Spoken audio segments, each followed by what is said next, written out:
Téléspectateurs de 20 News TV, bonjour. Comme à notre habitude, nous sommes ce matin au cœur de l'événement et au cœur de l'information. Nous sommes devant ce très beau complexe hôtelier nommé Hôtel Relais Monceau. Et nous sommes en ce lieu pour échanger avec les délégués généraux du PDCI RDA qui sont venus à l'invitation de leur secrétaire général le rencontrer. Et avec toutes ces personnes, nous avons évoqué la vie de leur parti, mais surtout le 12e congrès du PDCI RDA qui doit s'organiser bientôt. Vous savez très bien que sur place à Paris, nous avons déjà Henri Konan Bédié, le président du parti, qui est là. Il n'y a pas longtemps, le député de Port-Boué, M. Kwadio Konan Bertin, était aussi à Paris. Il a été relayé sur la place par le professeur Maurice Kakou-Di Kalué, qui est parti. Et là, nous avons sur place le secrétaire général du parti, M. Alphonse Guégué-Madi.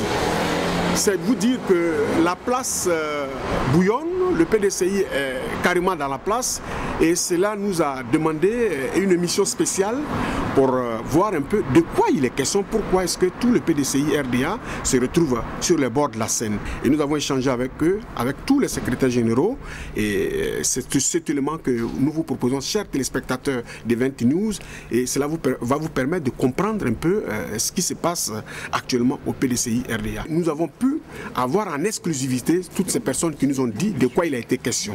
Nous allons donc entrer tout à l'heure dans cette salle pour parler avec le reste des délégués généraux. Merci. Nous sommes venus saluer le secrétaire général sur demande des délégués généraux du PDCI en Europe. Nous avons eu une rencontre hier avec lui. Ce matin, ces délégués doivent retourner chacun dans son pays.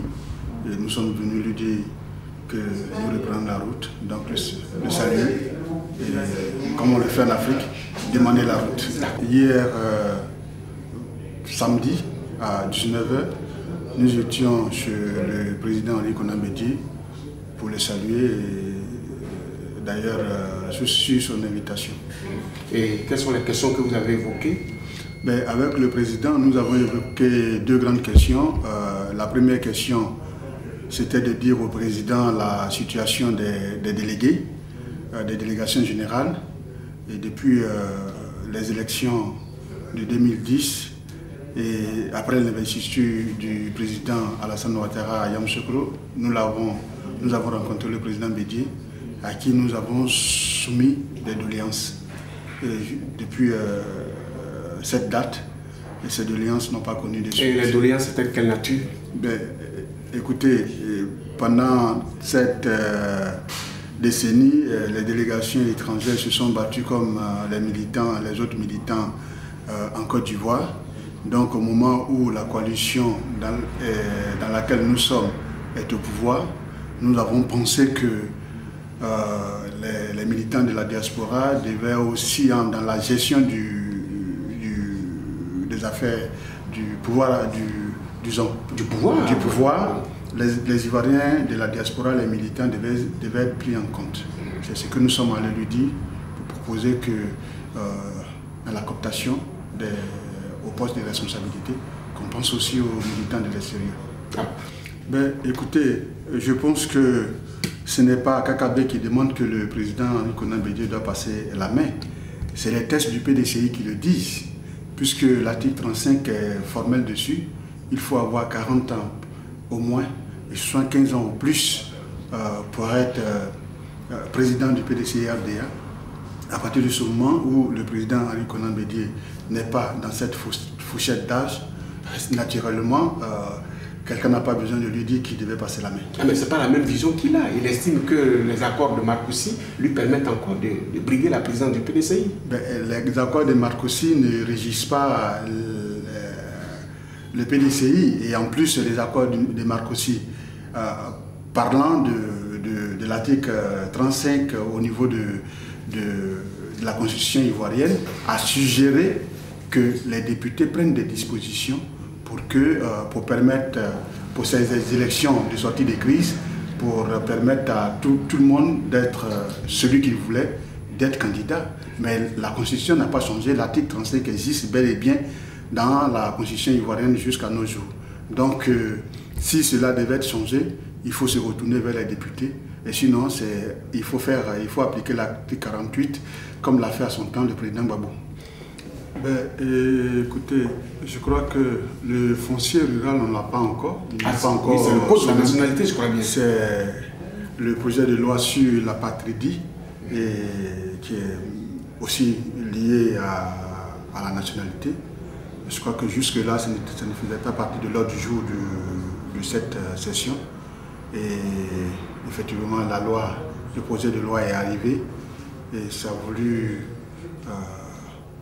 le gouvernement souhaitait que ce soit en discussion immédiate, bon, ce qui est pour un sujet aussi important. C'est tout ce que le groupe parlementaire a, enfin, une discussion immédiate pour le groupe parlementaire. Le sujet est très, très important, donc ça ne peut pas se faire de cette manière. Il faille voir dans quelles conditions il faut sûrement interroger directement les populations. Donc là, ça va être reprogrammé. Nous aurons le temps de revenir dessus. Mais selon la déclaration, la position du groupe parlementaire, c'est que le souhait serait de consulter sûrement par référendum la population ivoirienne pour avoir directement leur avis. Mais en disant, certains députés l'ont dit, en disant qu'il n'y a pas d'urgence à la matière, le PDCI donne carrément sa position. Est-ce que c'est le moment? Oui, et on dit qu'il n'y a pas d'urgence puisqu'il fallait engager une discussion immédiate. Mais il n'y a rien qui nous pousse à engager cette discussion immédiate. Et puis, de deux, je répète, en fait, il y a eu... C'est vrai, c'est une convention, mais il y a eu Marcoussi aussi qui avait, dans ce sens-là, demandé que quelque chose soit fait par rapport aux Ivoiriens, à ceux qui étaient étrangers, qui étaient en Côte d'Ivoire avant 1961, où ceux-là avaient la possibilité de bénéficier du droit de sol.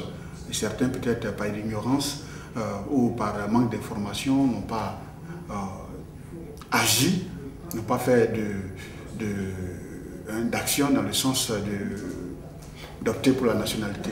À cela, pendant la crise, Marcoussi avait conseillé que cela soit vu par, bien sûr, l'État ivoirien. L'État ivoirien, bien sûr, pour ceux qui légifèrent, c'est bien sûr l'Assemblée nationale. Et donc, il n'y a pas d'urgence, il faut faire une loi qui ne va pas créer des problèmes, parce que la nationalité, elle est liée au foncier. Quand vous savez, le premier article du code foncier dit que ne peut être propriétaire des terriens dans le milieu rural que les citoyens ivoiriens. Donc il y a toute cette peur-là. Nous avons subi, nous avons vécu une crise par rapport à toutes ces choses. Il faut faire en sorte de faire une loi consensuelle qui implique tout le monde pour éviter que dans le futur, que nous ne revivons pas les mêmes choses. Le soupçon qui est clairement établi et qui est sur la table, c'est qu'on soupçonne Alassane Draman Ouattara de vouloir se faire un bétail électoral. Ben, écoutez,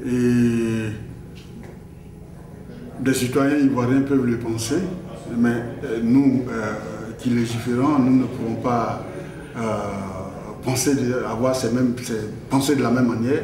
Pour nous, c'est un projet de loi qui arrive. Est-ce que nous avons tous les éléments pour adopter ce projet de loi, ou il nous faut des éléments, puisque nous sommes mandataires, nous sommes mandatés par la population. Est-ce que ce que nous devons faire, nous voulons faire, c'est la volonté de la population? Nous, en ce moment précis, nous pensons qu'il faut aller vers, qu'on nous donne le temps d'aller vers cette population pour avoir ses aspirations. Par rapport à ça, nous allons prendre des décisions en faveur des populations ivoiriennes. Donc, la loi, elle est impersonnelle. Donc, on ne peut pas dire telle personne veut faire ceci parce qu'il y a telle chose. Non.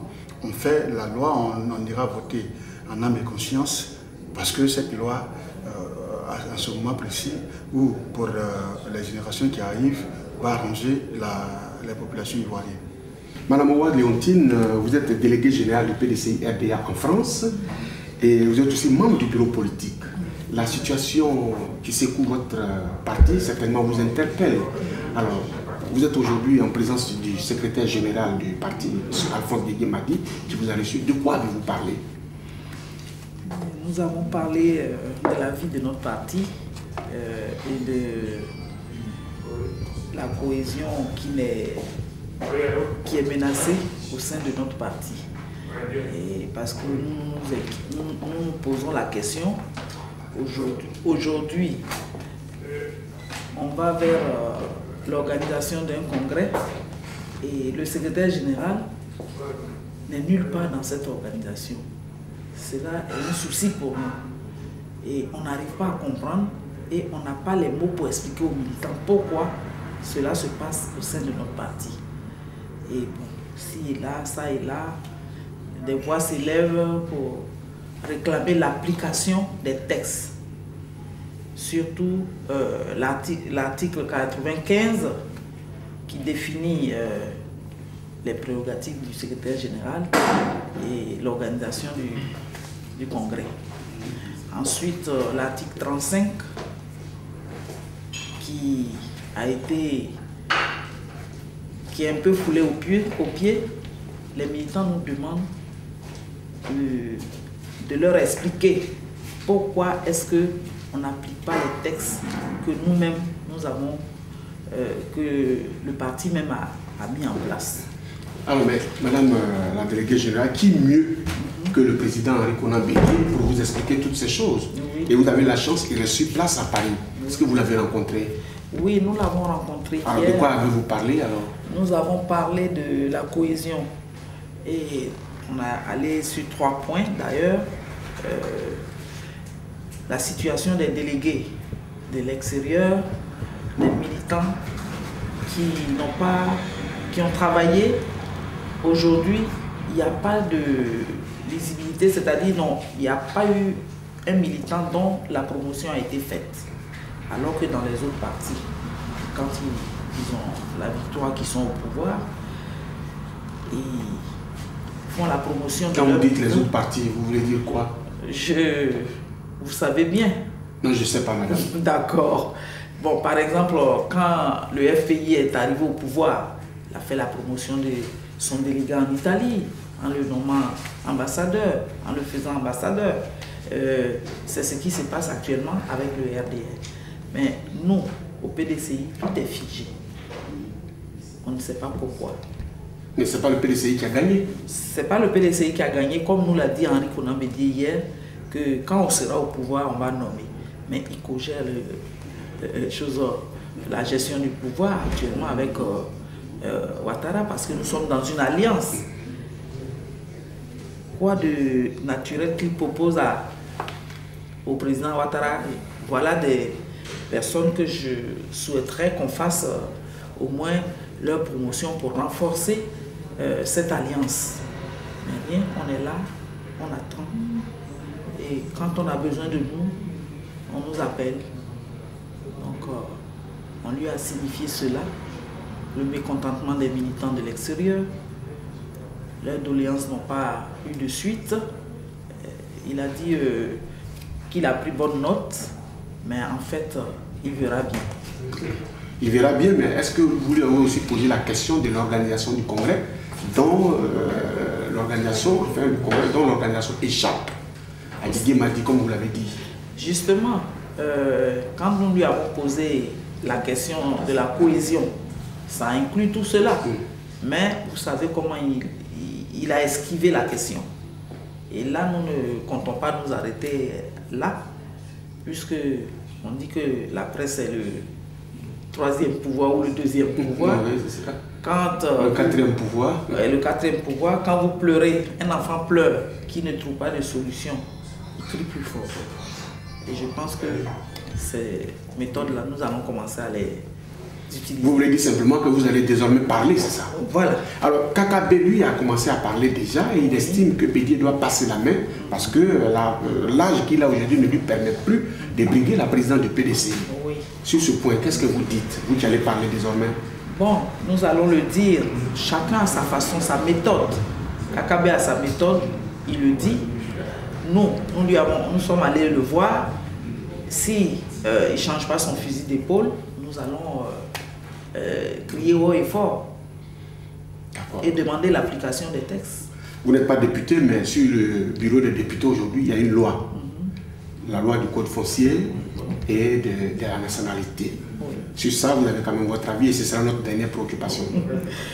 Bon, mon avis, les élus du peuple qui sont les députés, le groupe PDCI a demandé le report de cette discussion sur cette loi parce que ce n'est pas ce qui est urgent pour le moment. Votre avis à vous? Moi, mon avis, je pense que on a le code de la nationalité ivoirienne qui a donné des définitions, qui sont déjà en place. Pourquoi ne pas appliquer et vouloir...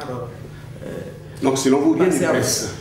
Ça ne presse pas parce que je ne comprends pas pourquoi subitement on doit naturaliser ou bien demander de discuter cette loi.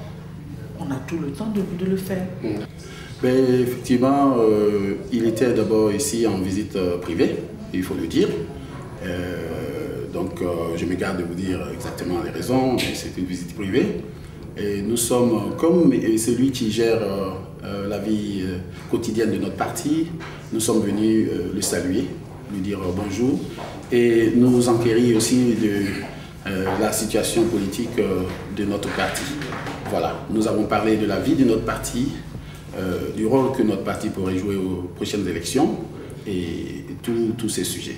Le rôle que votre parti devrait jouer aux prochaines élections, c'est lequel? Parce que de plus en plus, on parle du PDCI qui risque de ne pas avoir de candidat.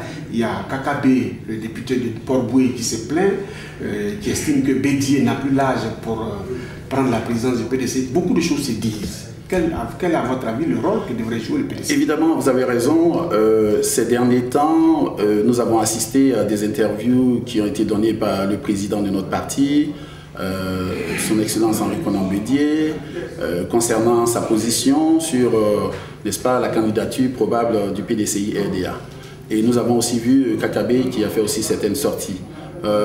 Effectivement, à travers les interviews que le président Henri Konan Bédié a données, effectivement, il y a un flou qui naît subitement au sein de presque tous les militants, y compris de la diaspora également. Vous voulez dans l'esprit des militants? Dans l'esprit des militants, effectivement, on se pose la question de savoir pourquoi le Congrès devrait décider de la candidature probable du PDCI à la prochaine présidentielle, alors que le président Ouattara, après 2 ans, a déjà déclaré sa candidature. Alors là, c'est un doute, c'est une question, c'est un doute. Le président qui a les rênes d'une partie devrait, dès l'annonce de la candidature du président Ouattara, devait dire, bah, écoute, nous aussi, voilà, on aura un candidat et ça allait nous rassurer tous. Alors là, on ne sait pas si nous sommes menés en bateau et il y a un doute fort et ça c'est pour notre parti et ça nous inquiète beaucoup. Oui, effectivement, nous avons rencontré le secrétaire général du parti et c'était dans le cadre des échanges qu'on a eu régulièrement avec le secrétaire général quand il est du passage en Europe, donc que ce soit en France, en Suisse ou partout en Europe. Il a toujours convié les secrétaires généraux pour échanger et pour avoir la santé de nos délégations respectives. Et c'est dans ce cadre-là que nous avons eu à échanger hier samedi à Paris. Oui, et vous avez aussi parlé, semble-t-il, avec le président Bédié hier samedi. Oui, et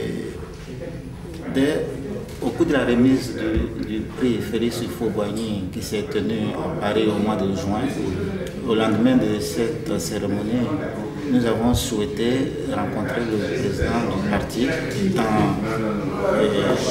sur Paris pour des échanges. Et la demande a été effectuée depuis le 7 juin. Donc, compte tenu de ses activités, de son programme, il a pu nous recevoir seulement le samedi 27 à 19h, donc juste après la rencontre avec le secrétaire général du parti. Avec le président du parti, nous avons eu beaucoup d'échanges concernant la vie de nos délégations respectives, de tout ce qui s'est passé pendant et après les élections générales, et la promotion des membres des délégations étrangères, et tout ce qui concerne la vie des délégations, et surtout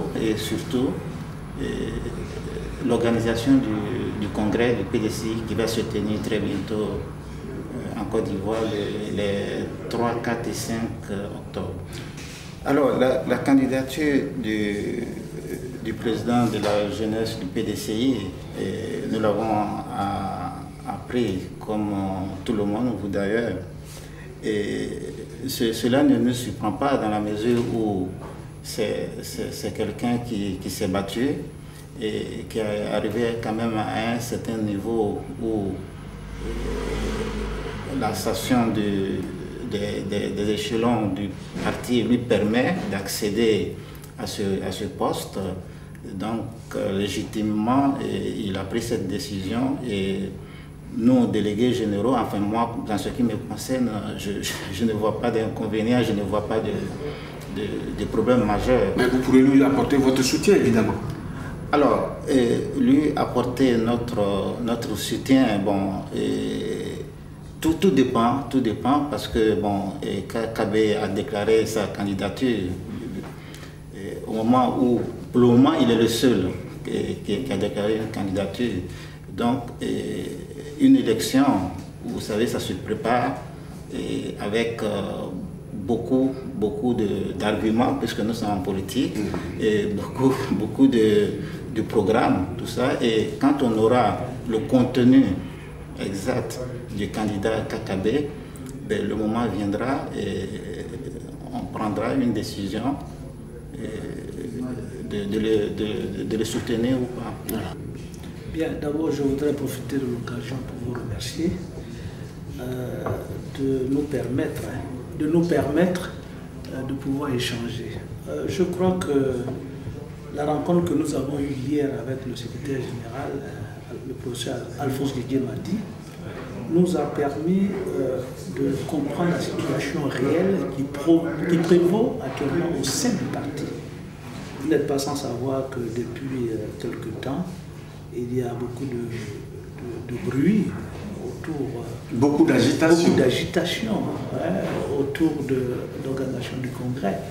Et je crois qu'une rencontre telle que nous avons eue hier a le mérite, bien entendu, de nous éclairer, nous en tant que premiers responsables dans nos différentes bases, et puis partir de là, renforcer et par la suite nous permettre aussi, bien entendu, d'orienter notre façon, notre attitude, je dirais plutôt, par rapport à tout ce que nous vivons actuellement. Donc on a été très enrichis hier, je dois l'avouer, et je l'ai même précisé que c'était des occasions comme ça qu'il faut avoir régulièrement pour que nous puissions, nous aussi, éclairer nos militants. Bon, je crois que d'abord la réaction du président de la JPDCI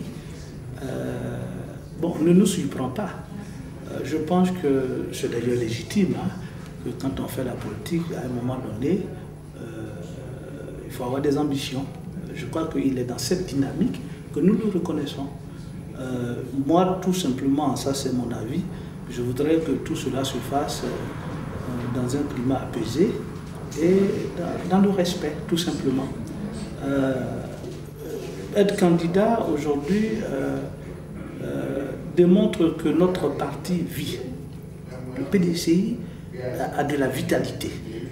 Et c'est tout bénéfice pour le parti, un parti démocratique comme le PDCI, de voir que plusieurs personnalités de cet acabit-là puissent s'exprimer et puissent dire clairement leur position. Par rapport au président du parti, à qui il demanderait de partir, sans peut-être trop avancé, mais je pense qu'il s'appuie sur les tests du parti. Nous avons des dispositions statutaires. Donc, en s'appuyant sur un certain nombre d'articles, je crois que si on veut s'en tenir aux tests, ces déclarations vont dans ce sens-là. Nous le comprenons. Mais en même temps, je dis, en tant que délégué, que tout cela se fasse dans le respect, tout simplement. Nous avons pu échanger hier avec le secrétaire général sur les brûlantes questions d'actualité et surtout entendre de la voix du premier animateur au quotidien du parti des informations concernant, disons, sa part de vérité concernant tout ce qui est en train de se passer au niveau de notre parti. Parce que les militants à la base sont énormément perturbés par tout ce que nous entendons sur les médias concernant les préparatifs du congrès, concernant la présidence du parti, concernant la candidature du PDCI aux prochaines élections de 2015. Et voilà un peu l'entretien que nous avons pu avoir avec le professeur et qui nous a illustré de fort belle manière, selon lui, tout ce qui entoure ces différents sujets. J'assiste le secrétaire général dans ses prises de rendez-vous avec les militants parce qu'il est le premier responsable au quotidien du PDCI-RDA ici, enfin, en Côte d'Ivoire. Il est venu en visite privée, mais comme le dit l'adage de chez nous, dans nos sociétés africaines particulièrement bêtées, la tortue, quand elle se promène à sa carapace. Et quand il fait nuit, elle rentre les pieds et elle se couche. Donc elle se promène à sa maison. Donc cette caractéristique qu'il a fait que partout où il se trouve, quelle que soit la nature qui l'a amené à être là, il doit jouer ce rôle du secrétaire général, du premier animateur du PDCI-RDA. C'est la raison pour laquelle il m'a fait l'amitié et l'honneur de l'assister dans ces différents rendez-vous. La préoccupation des délégués généraux était cette cacophonie à laquelle on assiste aujourd'hui concernant l'organisation du 12e congrès. Et c'est de ça qu'il a été question surtout, parler du 12e congrès, la situation que connaît notre parti et les difficultés qu'il rencontre ou que nous rencontrons sur le terrain dans la mise en œuvre de notre organisation. C'est de ça qu'il a été question surtout. On a parlé de ça, il a expliqué, et je crois que les militants qui l'ont écouté ont été suffisamment ravis et rassurés. Aujourd'hui, le doute est levé dans leur tête. Certains âmes ont voulu semer la confusion. Bon, je pense qu'ils sont partis satisfaits et moi aussi je suis satisfait. Vous qui êtes chargé de la formation au sein du PDCI, c'est aussi vous qui avez les tests en main. Que disent les tests réellement? Qui est-ce qui doit organiser le congrès du PDCI? Parce que selon nous, l'article 95 que nous avons consulté donne ses prérogatives au secrétaire général. Mais là, on a ouï dire qu'un comité ad hoc avait été mis en place pour cela. Qu'est-ce qui se passe réellement? En effet, le secrétariat général du PDCI, le secrétaire général du PDCI est le premier animateur au quotidien du PDCI-RDA. Il est chargé de mettre en exécution les décisions du Congrès, du bureau politique et du président et des différents des organes centraux. Donc, si on met en place la mise en place d'un comité ad hoc en tant que tel pour réfléchir aux thématiques des commissions scientifiques de notre congrès, ne pose pas de problème. C'est pas ça qui nous pose problème. Ce qui nous pose problème, c'est la confusion des gens.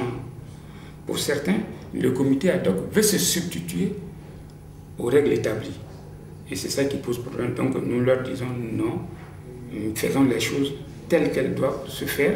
Et donc il faut donner cette prérogative-là qui revient de droit au secrétaire général. Ce n'est pas une prérogative qu'on négocie. Nous ne sommes pas des marchands de tapis pour dire moi je dois faire ceci, c'est pas toi. Non, la question n'est pas là. Le secrétaire général exécute les décisions qui ont été prises. Donc, c'est pour ça qu'à la réunion du bureau politique, le président du parti a reçu les documents. Les documents ont été transmis au secrétaire général. Il se doit de les mettre en exécution. Maintenant, comme vous dites, vous avez fait allusion à ma qualité de formateur, je constate que au PDCI-RDA, on piétine les règles. On piétine les règles. C'est-à-dire que j'ai le sentiment assez net que les militants ne savent pas comment fonctionne un parti politique. S'ils savaient comment fonctionne un parti politique, mais chacun a sa place.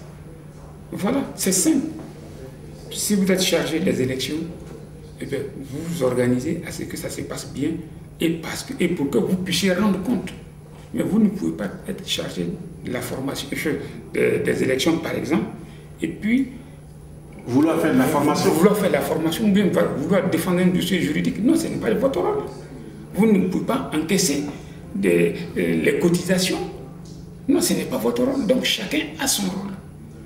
Je rappelle, pour ceux qui ne le savent peut-être pas, que quand on va au congrès de PDCI-RDA, dans notre cas précis, il y a 2 personnes qui sortent avec la légitimité du congrès pour 5 ans. Le président du PDCI-RDA, qui est élu par le congrès, qui propose le secrétaire général, qui lui, dans cette proposition est acceptée séance tenante par le congrès. Donc ce sont les 2 qui sortent avec la légitimité. Le reste, nous sommes des hommes nommés. Nous sommes nommés par le président du PDCI-RDA sous proposition du secrétaire général. Si je suis membre du Grand Conseil, c'est de la volonté du secrétaire général et qui fait que le président me nomme. Si tu es membre du bureau politique, c'est le secrétaire général qui propose pour que le président te nomme. Donc, quelqu'un qui t'a nommé, tu ne peux pas dire aujourd'hui, non, moi je suis nommé, je suis indépendant, je suis grand, je suis autonome. Tu es autonome par rapport à quoi? Alors, vous faites de la formation au PDCI, je le répète, et j'insiste d'ailleurs, mais bientôt, le poste de secrétaire général sera supprimé. C'est ce que nous avons entendu dire. Qu'est-ce qui peut expliquer cela à votre avis? Mais on dit souvent que la vie, elle est faite de comparaisons. Et la réflexion aidant, on réfléchit pour vous dire, est-ce que c'est bon, est-ce que ce n'est pas bon? Le président Houphouët-Boigny qui a fondé avec ses amis le PDCI-RDA en 1946, en 1980, a fait l'expérience de 80 à 90. Il a instauré ce qu'on a appelé le comité exécutif, auquel M. Guigui Madi a appartenu. Mais le comité exécutif était une organisation humaine qui se trouve au même niveau. Ça n'existe pas. Et qui prend la décision? Qui fait exécuter la décision? SX ou SY? Le président Houphouët-Boigny a donc tiré les conséquences de cette forme d'organisation, de gestion du parti au quotidien. Raison pour laquelle, au congrès de 1990, qui a connu quelques petits échecs, je peux dire, ce congrès a été repris en 91 et c'est à l'issue de ce congrès de 91 qu'il a rétabli le secrétariat général en faisant nommer M. Donald Foligo comme secrétaire général. Si c'était bon, on aurait continué. Donc aujourd'hui dire on veut revenir, non, c'est dilatoire. Ce n'est pas bon.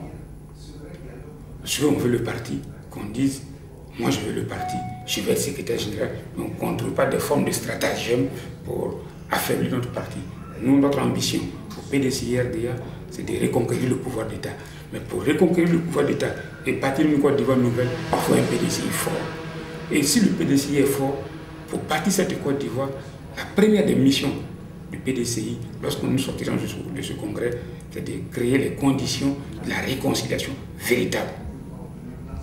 S'il n'y a pas de réconciliation véritable, nous ne pouvons pas bâtir la Côte d'Ivoire. Et c'est la raison pour laquelle le poste de secrétaire général, qui est une voûte, doit demeurer. D'accord. Sans un secrétaire général fort, il n'y a pas de PDCI fort. On peut être président, mais quand on n'a pas cette structure-là, on ne peut pas. Parce que la gestion, elle est quotidienne. Ce n'est pas une organisation qui gère le parti en ce moment, comme on dit dans nos sociétés. Oui, justement, alors, pour avoir un peu on dit dans nos sociétés que la brebis, oui, quand on la confie à plusieurs personnes, le soir, c'est la panthère qui la porte. Parce que l'autre dit, ah oui, il y a Pierre qui va la mettre à l'abri. Non, c'est Dibé, non, c'est Tapé. Et finalement, quand on se rencontre le matin, il n'y a plus de brebis. La panthère l'a prise. Est-ce que c'est ce qu'on veut? Non. Dernière préoccupation, M. Joël Célestin, et ce sera vraiment notre dernière préoccupation. En 2 minutes, pour un PDCI fort, on apprend de gauche à droite que Guégué Madi serait candidat à la présidence du PDCI. Kakabi a déjà déclaré la sienne, sa candidature. On parle aussi de Guégué Madi. Vous qui êtes dans le sérail du secrétaire général, avez-vous eu vent de cette intention? Non, l'ambition est légitime. Le propre de celui qui apprend est d'être aux commandes de ce qu'il a appris. Kakabé est président national de la JPDCI, il est membre du bureau politique, il est secrétaire général adjoint à l'organisation. L'ambition est légitime. Donc, de ces étapes-là, il nous reste une étape intermédiaire, c'est être président du PDCI ou être secrétaire général. Donc son ambition est légitime. Là-dessus, je n'ai pas de problème.